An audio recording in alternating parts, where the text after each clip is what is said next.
Vamos a dialogar con Norma Morandini, escritora, periodista, participó activamente de la política, tuvo un rol determinante en el Observatorio de los Derechos Humanos, fue diputada nacional, fue senadora nacional, fue candidata a vice en 2011. Saludarte, Norma, ¿cómo estás? Bienvenida, muy buenas tardes, un gusto que estés con nosotros. Bien, gracias, igualmente para mí. Cuando veo la enumeración digo, Dios mío, la edad. Por favor, por favor. Cuando ya se tiene edad. Total. Norma, te encuentras con un nuevo libro, ¿no? Decir adiós, con una mirada muy profunda, como siempre solés hacer, ¿no? Sí, la verdad que yo creo, no sé qué les pasa al resto, yo Sí. escribo para entender y como mi vida se confunde tanto con esta historia reciente de mi país, este es mi último libro, Decir adiós. Y claro, es un título, mi hijo fue el primero que me dijo, ¿qué quiere decir ese título? Digo, espero no estar despidiéndome, pero la verdad que traté de buscar un título que espante menos a los lectores, porque en realidad es un libro sobre los muertos insepultos, sobre la ausencia de rituales, que son esos gestos sin palabras que conforman comunidades, ¿no? Y cuando uno mira, Sí. tal vez mi mayor perplejidad es casi cuántos años de democracia y que estemos reproduciendo ya no una grieta, sino una zanja donde estamos tirando a la democracia, ¿no?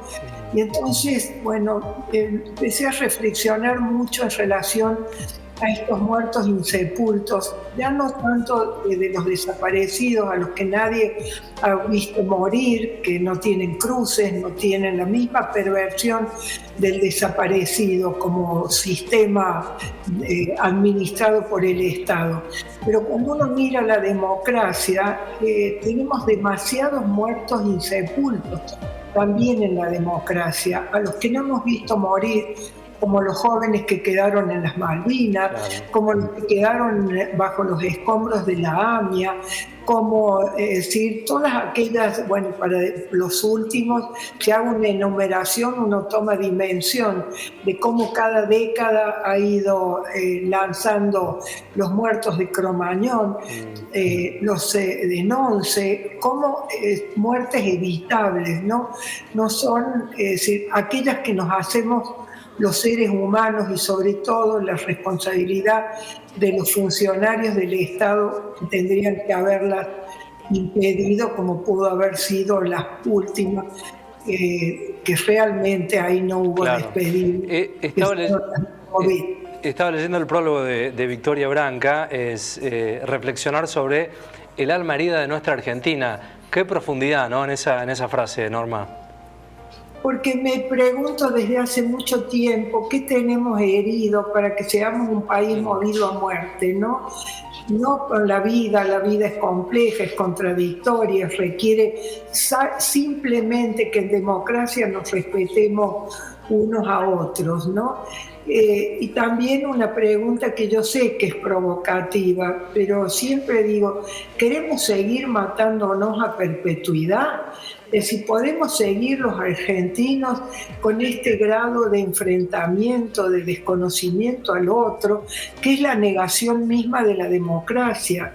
Hemos reconocido con el nunca más, hemos reconstruido lo que pasó, hemos condenado en los tribunales a los represores, pero me parece que no hemos hecho de manera colectiva un debate, es decir, por qué nos pasó y las consideraciones morales de por qué no podemos construir una sociedad donde la reconciliación sea posible.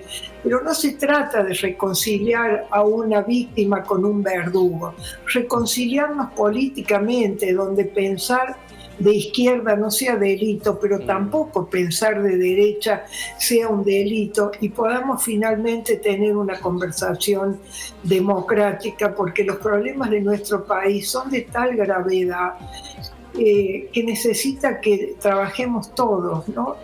Y después también me perturba ver cómo está exiliado de nuestros corazones la compasión, ¿no? Y esto que en las redes aparece de manera tan brutal, escudados en el anonimato, lo cual es mucho más grave, ¿no?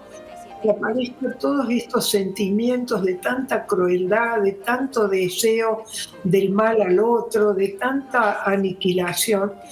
Y a veces cuando me escucho hablar, la verdad que parezco una pastora cívica, ¿no? Pero al poco andar me doy cuenta que todos nuestros corazones laten de la misma manera, a nadie le gusta ser insultado. Si no tenemos consuelo en el dolor, no podemos hacer pedagogía de ese dolor. Claro. Y a los argentinos nos ha faltado ese gran abrazo colectivo de sentir que somos parte de una misma tragedia. A algunos, como en mi caso, con mis hermanos desaparecidos, nos atropelló la historia, pero yo no soy víctima. Víctimas fueron mis hermanos, víctima fue mi madre. Entonces, es decir, congelar lo que nos pasó al solo lugar de víctima nos impide asumir responsabilidades y congelamos un destino alegre, un destino democrático, un destino donde podamos vivir todos sin matarnos, ¿no? Un poco... Bueno, escuchándote atentamente, la necesidad de una reconciliación y de la palabra compasión, ¿no? En tiempos políticos que están muy lejos hoy de lo que estás planteando, pero con una profunda necesidad, creo, que tenemos los argentinos de volver a esa génesis, ¿no? Que nos vio crecer, que nos vio nacer, que nos hizo lo que somos. ¿Qué nos pasa, ¿no? A los argentinos con tu mirada y tu diagnóstico de todo este recorrido? El qué nos pasa, ¿no? Para mí fue fundamental en este libro el día que descubrí a Joaquín B. González, los textos de Joaquín B. González, no Mis montañas, sino que cuando se cumplen los 100 años, el primer centenario de la independencia de nuestro país, él hace un juicio conmemora el centenario, pero haciendo un juicio al siglo. Y él dice que el cuerpo de Argentina, el cuerpo de esta nación, está lastimado por las guerras fratricidas y su alma es la ley.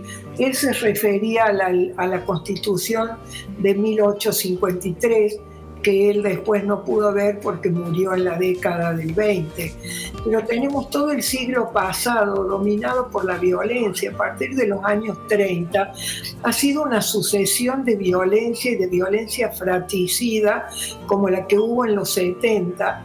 Y entonces ahí aparece claramente esta visión de Joaquín B. González, que no tenemos el alma de la ley. La ley tiene que estar por encima de nosotros. Hay un anónimo que dice que las constituciones son chalecos de fuerza que se ponen las sociedades en tiempos de lucidez para evitar descarriarse en tiempos de locura.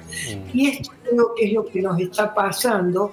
Si tenemos una ley que se parece un traje a medida, cada gobernante la interprete como quiera, la institucionalidad, que no es otra cosa que el Estado de Derecho, que saber que la República es la división de poderes, que el Parlamento es la casa política de la democracia, que necesitamos legisladores idóneos, no obedientes. Empezamos a escuchar, a mí me sorprende que con tantos años de democracia se siga naturalizando el deber a obedecer o que se siga viendo de manera negativa a personas que son librepensadoras. Yo padecí en la Cámara. La presidenta de la Cámara de Diputados decía, cuidado con Morandini, que es libre pensadora. Pero que, es decir, no hay que pensar por otros. La gran experiencia de la vida es pensar por uno mismo. No se trata de tener obedientes, se trata de tener seres libres, responsables con sus ideas, pero sobre todo responsables con los otros. Y con este diagnóstico, ¿cuál es tu mirada en función a un mediano plazo de nuestro país? ¿Cómo lo visualizás? ¿Cómo lo imaginas? ¿Cómo lo ves? Bueno, por momentos cuando veo gente joven, es decir, que efectivamente hay una ruptura generacional enorme, porque ya miran el pasado de una manera menos dramática como la miro yo, pero tampoco me gusta que se banalice tanto, por ejemplo, los años 90, que por supuesto fueron los años de la extravagancia, que la de Ferrari y todo lo que hoy se muestra la serie Menem, pero fueron los años del indulto, fueron que se indultaron a Videla, a Firmenich, a López Rega, fueron los años de la voladura de Río Tercero, que es dramático, haber hecho volar un pueblo para encubrir un negociado, es decir, esa superficialidad con la que vamos caminando, eso me llama la atención, porque entonces esto un poco, que es lo que narra el libro, como una napa profunda, después vuelve a aparecer, siempre está apareciendo, lo que en términos personales uno entiende cómo uno tiene que sanar sus propios dolores para que no aparezcan como resentimiento, para que uno pueda ser una persona positiva, para dar sentido a nuestro sacrificio. Esto uno lo puede entender en términos personales, pero también se puede aplicar a lo colectivo, es decir, en qué momento los argentinos vamos a construir una cultura democrática. Claro. Se habla de batalla cultural, la cultura nunca es guerra, la cultura es cultivo, es regar, es cuidar, ser amoroso, las plantas crecen, se les habla, se les pone música, y nosotros escuchamos hablar, yo perdón que me ría porque es una cosa que me sorprende, es decir, que se naturalicen conceptos como batalla cultural, que es un oxímoron, es decir, tenemos que erradicar las guerras, y la democracia es lo que exige que podamos hablar. La democracia es la pluralidad, no la uniformidad. Es el debate, no es la obediencia.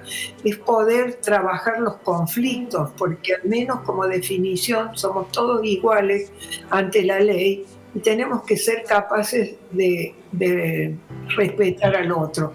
Dicho todo esto, lo simplifico en que me perturba que de nuevo se vaya detrás de un Mesías, y me perturba lo que pasa en relación al periodismo. Yo personalmente creo que no hay que la estrategia del presidente de insultar, sobre todo a los periodistas, es una estrategia, y hago bromas, digo, bueno, los que todavía no hemos sido insultados, pidamos ser insultados, porque en realidad lo que se está agraviando, insultando, cancelando o buscando sentimientos negativos es la prensa, que es inherente al periodismo. Claro. Y cuando digo prensa, no digo Juan, María, Pedro, las personas tienen capacidad de discernimiento y tienen que saber que un influencer, un bloguero no es un periodista, porque el periodista su obligación es verificar. La obligación de un buen periodista es verificar y dar una información, no dar rumores. Los periodistas no tienen que ser militantes, es decir, no tienen que apoyar claramente a los gobiernos. Por supuesto que todos tenemos ideas y demás, claro, pero nuestra obligación es la información, que es un derecho de la ciudadanía, no es nuestra. Nosotros, es decir, la información no es propaganda, la información es un derecho que tiene la ciudadanía, y no podemos, como hacen los gobiernos, sacar a los medios del medio, porque eso es una clara demostración de que se busca cancelar la opinión pública, a la que se puede manipular con propaganda o con las cosas de redes. Me pasa, Norma, por ahí que escuchándote y reflexionando siempre es necesario escucharte. Tengo la sensación de que hemos perdido la brújula, ¿no?, respecto a algunos temas claves, trascendentales para la vida política, democrática de la Argentina, la sinrazón de la violencia política, ¿no? Sí, yo tengo que reconocerme en tu observación. Me cuido mucho cuando hablo públicamente de no transmitir ni escepticismo ni negatividad, pero sí tengo enorme perplejidad. Nunca imaginé que íbamos a llegar a esta situación. No porque no reconozca lo económico, la inflación, no es, yo me ocupo de algo que es también parte de la vida política, que son los valores compartidos. Por supuesto que entiendo que el gobierno actual emergió de alguna manera, aquellos pibes de la liberación son los libertarios de hoy, a los que se les ha cancelado la educación democrática, que tienen, es decir, todo lo que ha pasado en todos estos años. Yo me lo explico todo y no me alegra no haberme equivocado. Es decir, son los temas sobre los que algunos advertíamos desde el Parlamento sin ninguna posibilidad de ser escuchados. Entonces hoy es como que siempre reaccionamos tardíamente. Que hoy hablemos de YPF, cuando lo de YPF estuvo en su momento, es decir, ¿por qué se consiguió semejante apoyo por este chantaje emocional que hacía el kirchnerismo, ¿no? Con las causas nacionales, con los derechos humanos?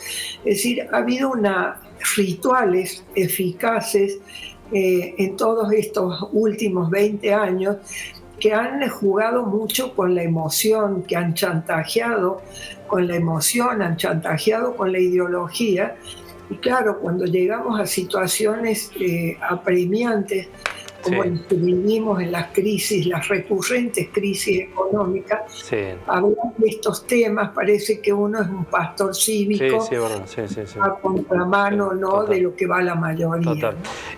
Norma, agradecerte como siempre el tiempo, la predisposición, decir adiós ya se puede conseguir en todas las librerías del país, me imagino, ¿no? Sí, ojalá, me alegra mucho y agradezco muchísimo siempre tu interés y ojalá sea un humilde y honesto aporte a que hablemos de otros temas que nos competen a todos para ver si finalmente podemos construir una sociedad que no siga matándose, aunque sea simbólicamente y verbalmente, ¿no? Gracias, Norma, por el tiempo. Saludos, ¿eh? Gracias. Adiós. Adiós.